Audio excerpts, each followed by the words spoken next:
Hello everybody, my name is Bill Davenport. I'm the owner-operator of Anchored Market Ventures, and today we're going to be talking about equipment. If you're a vendor at a farmer's market, there's a couple of things that you're going to need to get set up and going.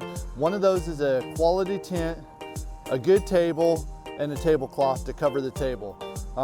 There's a lot of thoughts on equipment. Some people kind of buy equipment as they go and build up, but I'm here to tell you, buy the best equipment that you can afford. Buy the best tent, buy the best table, buy the best tablecloth. That stuff is gonna last you.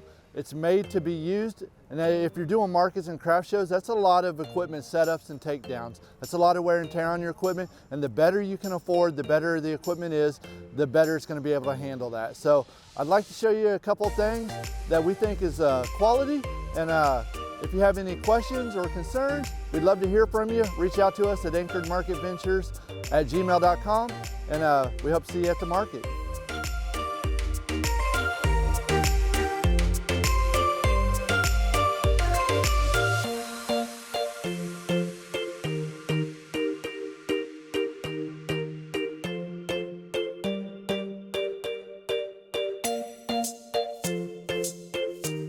So thanks for watching our video. If you guys have found value in this, we'd love to have you guys subscribe to the channel, give the videos a like, and stay tuned for more videos to help you out on our tips and tricks series.